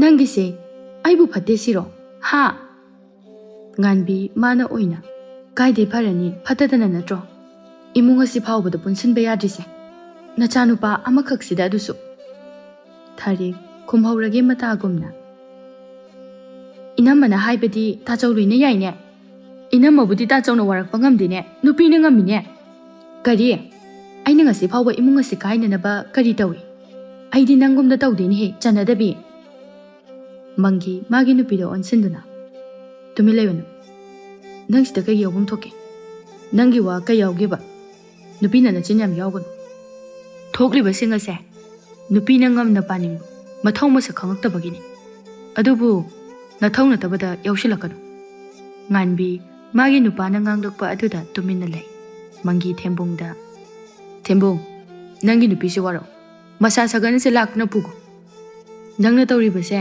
ꯏꯅꯦꯅ ꯅꯨꯡꯉꯥꯏꯕ ꯍꯧꯅꯗꯦ ꯊꯔꯣ ꯃꯈꯨꯠ ꯑꯣꯝꯃ ꯁꯥꯎꯕ ꯇꯧꯗꯨꯅ ꯆꯣꯡꯊꯣꯔꯛꯏ ꯑꯗꯨꯒ ꯀꯅꯥ ꯑꯃꯠꯇꯅ ꯏꯆꯥꯒꯤ ꯃꯇꯨ ꯅꯥꯝꯃ ꯁꯣꯛꯄ ꯌꯥꯔꯣꯏ ꯈꯪꯉꯕ ꯅꯪꯒꯤ ꯖꯒꯥꯗ ꯂꯩꯕ ꯅꯠꯇꯦ ꯑꯩꯒꯤ ꯖꯒꯥꯗ ꯂꯩꯕꯅꯤ ꯍꯥꯏꯅꯤꯡꯕ ꯍꯥꯏꯖꯁꯅꯨ ꯆꯠꯀꯦ ꯍꯥꯏꯔꯕꯗꯤꯅꯦ ꯅꯪ ꯅꯊꯟꯇ ꯆꯠꯈꯣ ꯏꯆꯥ ꯄꯨꯈꯤꯕ ꯌꯥꯔꯣꯏ ꯃꯪꯒꯤ ꯃꯃꯥꯒꯤ ꯋꯥꯉꯥꯡ ꯑꯗꯨꯗ ꯁꯥꯎꯅꯤꯡꯕ ꯁꯨꯝ ꯍꯦꯜꯂꯛꯏ ꯃꯪꯒꯤ ꯁꯥꯎꯅ ꯀꯩꯅꯣ ꯏꯃꯥꯅ ꯉꯥꯡꯕꯤꯔꯤꯕꯗꯨꯕꯣ ꯋꯥꯈꯜ ꯑꯗꯨꯛ ꯌꯥꯝ ꯇꯥꯗ꯭ꯔꯤꯗꯨꯕꯨ ꯀꯩꯒꯤꯅꯣ ꯑꯩꯒꯤ ꯃꯥꯒꯤ ꯍꯥꯏꯕꯃꯨꯛ ꯂꯩꯇꯦ ꯃꯁꯤꯗ ꯑꯩꯅ ꯍꯥꯏꯔꯤꯕꯁꯤꯗ ꯀꯔꯤ ꯀꯥꯏꯒꯦ ꯅꯪꯒꯤ ꯅꯔꯝꯗ ꯂꯩꯕ꯭ꯔꯣ ꯑꯩꯒꯤ ꯃꯐꯝ ꯑꯁꯤꯗ ꯈꯪꯉꯕ ꯃꯁꯤꯗ ꯂꯩꯔꯤꯕ ꯃꯪꯒꯤ ꯁꯥꯎꯅ ꯐꯔꯦ ꯑꯗꯨꯗꯤ ꯑꯩꯒꯤ ꯖꯒꯥꯁꯨ ꯄꯤꯔꯛꯑꯣ ꯀꯗꯥꯏ ꯉꯁꯤꯗꯤ ꯑꯇꯥꯕꯤ ꯑꯃ ꯂꯣꯏꯅ ꯇꯥꯟꯅꯔꯁꯤ ꯏꯃꯥꯅ ꯑꯗꯨꯝꯅ ꯍꯥꯏꯔꯕꯅꯤꯅ ꯀꯔꯤ ꯅꯪꯒꯤ ꯖꯒꯥ ꯂꯩꯇꯦ ꯅꯪꯒꯤ ꯖꯒꯥ ꯂꯩꯇꯦ ꯂꯩꯔꯤꯕ ꯈꯨꯗꯤꯡꯃꯛ ꯑꯩꯒꯤ ꯏꯆꯥꯅꯨꯄꯤꯒꯤ ꯉꯥꯛꯇꯅꯤ ꯀꯅꯥ ꯑꯃꯠꯇꯅ ꯈꯨꯠ ꯊꯤꯡꯖꯤꯟꯕ ꯌꯥꯔꯣꯏ ꯀꯔꯤ ꯑꯩꯒꯤ ꯌꯥꯎꯗꯕ ꯉꯁꯤꯗꯤ ꯂꯣꯏꯅ ꯍꯥꯏꯅꯒꯗꯕꯅꯤ ꯉꯥꯟꯕꯤ ꯃꯪꯒꯤꯅ ꯁꯥꯎꯒꯠꯂꯛꯄ ꯑꯗꯨꯗ ꯄꯥꯈꯠꯇꯨꯅ ꯃꯪꯒꯤꯒꯤ ꯃꯈꯨꯠ ꯑꯗꯨꯗ ꯌꯥꯟꯗꯨꯅ ꯃꯈꯣꯏ ꯇꯥꯆꯧ ꯆꯪꯉꯁꯤ ꯂꯥꯛꯑꯣ ꯀꯣꯟꯅ ꯇꯞꯅ ꯍꯥꯏꯅꯔꯁꯤ ꯀꯔꯤꯒꯤ ꯀꯣꯟꯅ ꯌꯣꯠꯇꯤ ꯁꯥꯔꯤꯉꯩꯗ ꯌꯩꯍꯧꯒꯗꯕꯅꯤ ꯍꯣꯏꯕ ꯑꯗꯣ ꯀꯣꯟꯅ ꯉꯥꯡꯅꯔꯁꯤꯕ ꯃꯤꯁꯤꯡꯁꯦ ꯂꯣꯏꯅ ꯌꯦꯡꯅꯔꯛꯏ ꯏꯀꯥꯏꯕꯅ ꯂꯣꯏꯔꯦ ꯊꯔꯣꯅ ꯃꯃꯧꯗ ꯑꯣ ꯆꯪꯉꯣ ꯅꯋꯥ ꯑꯉꯥꯎꯕꯗꯣ ꯄꯨꯁꯤꯟꯗꯨꯅ ꯆꯪꯈ꯭ꯔꯣ ꯉꯥꯟꯕꯤ ꯁꯥꯎꯅ ꯍꯣ ꯑꯉꯥꯎꯕ ꯅꯆꯥꯁꯤꯒꯤ ꯃꯊꯛꯇꯅꯦ ꯂꯣꯏꯅ ꯇꯥꯗꯣꯏꯁꯦ ꯍꯌꯦꯡ ꯁꯤꯔꯝꯗꯥꯏꯗ ꯅꯆꯥꯅꯨꯄꯤꯁꯤꯅ ꯂꯥꯛꯑꯒ ꯃꯩ ꯆꯨꯕꯤꯔꯣꯏꯌꯦ ꯍꯤꯡꯂꯤꯉꯩꯁꯤꯗ ꯋꯥꯈꯜꯗꯣ ꯈꯔ ꯈꯜꯂꯨ ꯃꯩ ꯆꯨꯅꯤꯡꯉꯥꯏ ꯂꯩꯔꯣꯏꯌꯦ ꯏꯕꯦꯝꯃ ꯀꯔꯤ ꯅꯪꯅ ꯑꯩ ꯁꯤꯕꯒꯤ ꯃꯩ ꯆꯨꯕ ꯑꯗꯨꯒꯤꯗꯃꯛꯇ ꯃꯤ ꯊꯤꯕꯤꯔꯤꯕ ꯅꯁꯝ ꯑꯗꯨ ꯀꯣꯛꯊꯠꯂꯨꯔꯣ ꯅꯪ ꯊꯔꯣ ꯉꯥꯡꯂꯛꯄ ꯃꯤ ꯈꯨꯗꯤꯡꯒꯤ ꯍꯨꯏ ꯑꯉꯥꯎꯕꯗꯧꯅ ꯆꯣꯡꯁꯤꯟꯗꯨꯅ ꯆꯤꯛꯏ ꯉꯥꯟꯕꯤ ꯃꯇꯧ ꯑꯗꯨꯗ ꯃꯇꯤꯟ ꯊꯨꯏ ꯂꯥꯎꯅ ꯁꯤꯠꯂꯤ ꯑꯗꯨꯒ ꯑꯣꯟꯁꯤꯟꯅꯕ ꯇꯜꯂꯦ ꯇꯨꯀꯠꯆꯩ ꯃꯁꯤꯒꯤ ꯃꯃꯥ ꯃꯆꯥꯁꯤꯒ ꯑꯣꯟꯁꯤꯟꯅꯕ ꯍꯧꯅꯗꯦ ꯉꯥꯟꯕꯤꯅ ꯃꯪꯒꯤꯕꯨ ꯄꯨꯁꯤꯟꯗꯨꯅ ꯆꯪꯈꯤ ꯊꯔꯣ ꯃꯈꯣꯡ ꯑꯗꯨ ꯊꯤꯟꯗꯨꯅ ꯍꯩꯃ ꯀꯌꯥꯗꯅꯣ ꯌꯦꯡꯉꯨꯅꯤꯍꯦ ꯃꯅꯦꯝꯄꯣꯛ ꯑꯩꯉꯣꯟꯗꯕꯨ ꯍꯦ ꯍꯌꯦꯡꯅꯦ ꯁꯤꯕꯗꯅꯦ ꯅꯆꯤꯟ ꯑꯗꯣ ꯃꯩꯅ ꯆꯥꯛꯑꯣꯏꯅꯦꯍꯦ ꯋꯥꯔꯛꯇꯕꯤ ꯍꯣ ꯏꯃꯥꯒꯤ ꯅꯆꯠꯇꯨꯅ ꯇꯧꯕꯅꯦ ꯅꯆꯥꯅꯨꯄꯤꯗꯣ ꯍꯥꯟꯅ ꯑꯃꯨꯛꯇ ꯋꯥꯔꯛꯑꯣ ꯋꯥꯔꯛꯄ ꯍꯩꯕꯤꯌꯦ ꯏꯁ ꯀꯌꯥꯗꯅꯣ ꯌꯦꯡꯉꯨꯅꯦꯍꯦ ꯋꯥꯔꯛꯇꯕꯤꯁꯤꯗꯤ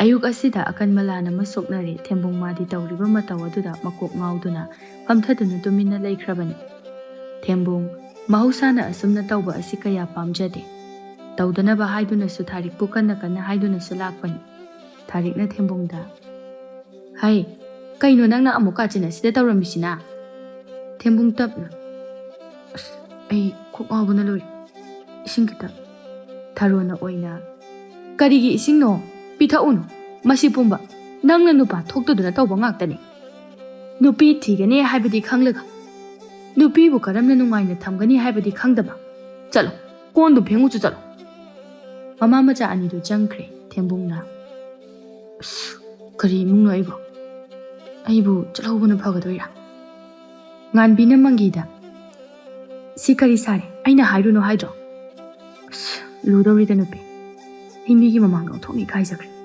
ꯃꯤꯅ ꯍꯪꯉꯒ ꯀꯔꯤꯅꯣ ꯈꯨꯝꯗꯣꯏꯅꯣ ꯑꯩ ꯃꯥꯏꯁꯦ ꯊꯥꯡꯒꯠꯇꯨꯅ ꯃꯄꯥꯟ ꯊꯣꯛꯄ ꯉꯝꯃꯣꯏꯗꯣꯔꯤ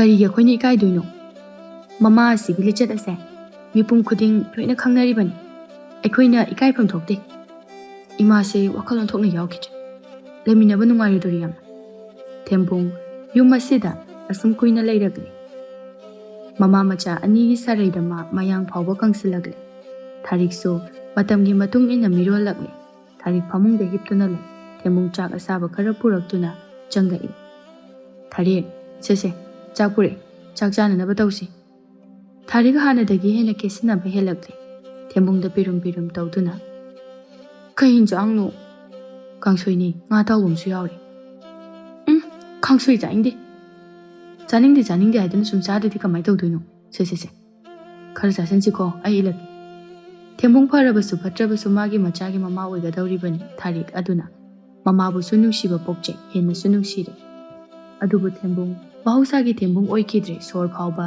ꯊꯥꯔꯤꯛꯀꯤ ꯑꯌꯥꯕ ꯂꯧꯗꯨꯅ ꯍꯣꯜꯂꯤ ꯊꯦꯝꯕꯨꯡ ꯊꯥꯔꯤꯛꯄꯨ ꯆꯥꯛ ꯏꯟꯕꯤꯔꯤ ꯊꯔꯣ ꯆꯪꯂꯛꯏ ꯀꯗꯥꯏ ꯏꯆꯥ ꯆꯥꯛ ꯆꯥꯔꯕ꯭ꯔꯥ ꯑꯣ ꯆꯥꯔꯣ ꯊꯦꯝꯕꯨꯡ ꯊꯔꯣꯒꯤ ꯃꯥꯡꯗ ꯏꯀꯥꯏꯔꯛꯏ ꯊꯦꯝꯕꯨꯡꯒꯤ ꯃꯇꯧ ꯑꯗꯨꯗ ꯀꯥꯏꯗꯦ ꯅꯥꯕ ꯍꯥꯏꯕꯁꯤꯗꯤ ꯁꯤ ꯉꯥꯛꯇꯅꯤ ꯏꯆꯥ ꯁꯣꯏꯕ ꯂꯥꯛꯄ ꯌꯥꯕ ꯅꯠꯇꯦ ꯆꯦꯛꯁꯤꯟꯅ ꯂꯩꯒꯗꯕꯅꯤ ꯊꯦꯝꯕꯨꯡ ꯆꯥꯛ ꯏꯟꯕꯗꯨ ꯂꯣꯏꯔꯗꯨꯅ ꯏꯃꯥ ꯑꯩꯈꯣꯏꯁꯨ ꯆꯥꯅꯅꯕ ꯇꯧꯔꯁꯤ ꯑꯩ ꯆꯥꯛ ꯊꯤꯔꯝꯃꯒꯦ ꯏꯃꯥꯁꯨ ꯂꯥꯛꯄꯤꯔꯣ ꯑꯁꯤ ꯍꯥꯏꯔꯝꯂꯒ ꯀꯣꯟ ꯑꯃꯥꯡꯕꯗꯨ ꯄꯨꯊꯣꯛꯇꯨꯅ ꯊꯣꯛꯈ꯭ꯔꯦ ꯊꯥꯔꯤꯛ ꯃꯃꯥꯗ ꯃꯤꯆꯤ ꯑꯃ ꯈꯜꯂꯛꯏ ꯑꯗꯨꯒ ꯃꯥꯟꯗ꯭ꯔꯕꯣ ꯏꯃꯥ ꯏꯁ ꯃꯥꯜꯂꯤꯕꯣ ꯏꯆꯥꯗꯤ ꯍꯩꯈ꯭ꯔꯦ ꯁꯤꯗ ꯂꯩꯕꯁꯦ ꯀꯌꯥꯗꯤ ꯅꯨꯡꯉꯥꯏꯔꯦ ꯑꯥꯗ ꯂꯩꯕ ꯑꯣꯏꯔꯗꯤ ꯁꯨꯃꯥꯏꯅ ꯐꯪꯒꯗꯕ ꯅꯠꯇꯦ ꯑꯩꯁꯨ ꯅꯈꯣꯏ ꯂꯥꯛꯄꯗꯒꯤ ꯀꯌꯥꯗ ꯅꯨꯡꯉꯥꯏꯔꯦ ꯀꯨꯏꯔꯦ ꯑꯩꯅ ꯆꯥꯛ ꯊꯣꯡꯗꯕ ꯀꯣꯟ ꯐꯦꯡꯉꯛꯇ꯭ꯔꯤꯕꯁꯦ ꯁꯤꯅꯤ ꯗꯌꯥ ꯅꯨꯄꯥ ꯑꯐꯕ ꯍꯥꯏꯅꯔꯤꯁꯦ ꯊꯦꯝꯕꯨꯡ ꯆꯥꯛꯈꯨꯝꯗꯒꯤ ꯊꯔꯣꯕꯨ ꯆꯥꯛ ꯆꯥꯅꯅꯕ ꯀꯧꯔꯛꯏ ꯊꯥꯔꯤꯛꯅ ꯃꯃꯥꯗ ꯏꯃꯥ ꯀꯧꯔ ꯃꯥꯜꯂꯤ ꯇꯥꯔꯦ ꯏꯃꯥꯁꯨ ꯆꯥꯔꯨꯈꯤꯒꯦꯀꯣ ꯊꯔꯣ ꯆꯦꯟꯈꯤ ꯊꯥꯔꯤꯛ ꯃꯥꯗꯤ ꯑꯉꯥꯡ ꯎꯅꯗ꯭ꯔꯤꯉꯩꯗꯒꯤ ꯍꯧꯅ ꯃꯩꯅꯤꯡ ꯀꯣꯜꯂꯕꯅꯤ ꯊꯔꯣ ꯆꯥꯛ ꯑꯗꯨ ꯇꯞ ꯇꯥꯕ ꯃꯈꯩ ꯆꯥꯕ ꯂꯣꯏꯔꯒ ꯃꯈꯨꯠ ꯑꯗꯨ ꯁꯠ ꯍꯥꯝꯗꯣꯛꯏ ꯑꯗꯨꯒ ꯊꯦꯝꯕꯨꯡ ꯀꯣꯟꯗꯨ ꯐꯦꯡꯗꯣꯛꯑꯝꯃꯨꯀꯣ ꯍꯌꯦꯡ ꯑꯌꯨꯛꯇꯤꯅꯦ ꯏꯪꯉꯤ ꯑꯗꯨꯅꯅꯦ ꯍꯧꯖꯤꯛ ꯂꯣꯏꯁꯤꯜꯂꯝꯕꯅ ꯐꯩ ꯑꯁꯤ ꯍꯥꯏꯔꯝꯂꯒ ꯊꯔꯣ ꯊꯣꯛꯈ꯭ꯔꯦ ꯊꯦꯝꯕꯨꯡ ꯃꯊ꯭ꯋꯥꯏ ꯅꯨꯡꯉꯥꯏꯖꯗꯦ ꯃꯃꯥ ꯃꯆꯥꯒꯤ ꯃꯇꯧ ꯑꯁꯤꯗ ꯑꯗꯨꯕꯨ ꯊꯥꯔꯤꯛꯀꯤ ꯑꯣꯏꯔꯤꯕ ꯐꯤꯕꯝ ꯑꯁꯤꯗ ꯍꯨꯟꯗꯣꯛꯇꯨꯅ ꯍꯦꯛ ꯆꯠꯄꯁꯨ ꯃꯥ ꯉꯝꯗ꯭ꯔꯦ ꯊꯦꯝꯕꯨꯡ ꯏꯃꯨꯡꯒꯤ ꯊꯕꯛ ꯄꯨꯝꯕ ꯂꯣꯏꯁꯤꯟꯕ ꯂꯣꯏꯔꯗꯨꯅ ꯀꯥꯗ ꯆꯪꯂꯛꯏ ꯊꯦꯝꯕꯨꯡ ꯑꯌꯨꯛꯇꯒꯤ ꯅꯨꯃꯤꯠ ꯇꯥꯕ ꯐꯥꯎꯕ ꯂꯦꯞꯇꯅ ꯊꯕꯛ ꯁꯨꯔꯛꯄ ꯑꯗꯨꯅ ꯃꯣꯟꯒ ꯀꯣꯛꯀ ꯍꯦꯛ ꯇꯥꯏꯅꯕꯒ ꯇꯨꯝꯊꯈ꯭ꯔꯦ ꯊꯥꯔꯤꯛ ꯏꯁꯤꯡ ꯈꯧꯔꯥꯡꯂꯛꯇꯨꯅ ꯊꯦꯝꯕꯨꯡꯕꯨ ꯍꯧꯗꯣꯔꯛꯏ ꯇꯥꯕ꯭ꯔꯣ amta hawgalo ai ising khawrangbana loire. Thembung tapna ising kita thaki amta piu lao. Ising kanduna thamamami adum lauru. As amta lau lao haiba amambasida ai tusaladi. Tharik manakta lairiba ising adu phawba hek lauduna thakte. Thembung munamduna hawdoi. Thembung nupi amagumna ayuki thabak pumba loina loisilai manbina thembungda. Thembung Tharik ti kaisu tawdraba. Kaisu thoidokpadi tawdre ije. Aisune changaga hangadabasu. Nangina nemgi sakta asida talabani. Phare phare. Ho ha hairadi hek hairauko. Hoi je. Thembungi matawduda nganbi nuwaizade. Mangi thabak chatnanaba tawrammi nganbina. Makhoi ta jaw. Aikhoi Thariksi masasu wai sangdri. Hangbiru siro. Maba. Hoi. Ish. Magi machadudi kamdawni. Kaidawragi. Imadagi nachanasina laina henjaledana. Adumna nachandagi machaduna mu henjandwini. Makhoi gumbasini. Prithibi lumnanaba pokpa macha haibado. Tawhaidaba adumbado haibigan. Othokna wazakrajani. Nupa noina khangda tawri. Aidi hangoi. Hangi hairasune nang hangujo. Thembungi matawse yingba yam nungaitri. Angang ase mayang khar hekang. Kainone. Nachanbu hojiktage hawna maini golabane. Khangde mapanga sutok thorakhidri. Kainone. Makhongsu imungda hamajalo. Hamba mali ukhidri. Hai, adudi pharak tai he. Aingonda mogi wa hairkanuko. Aina yade. Aduga thembung haiba angangse sidi afaba ngang semba thokadabani. Adubu ani sigi manakte lairudana pumang he mangedana. Thembung Tharikki kada changlaktuna. Tharik ising su sahale irum talujase. Ai tuminaba ngamdri.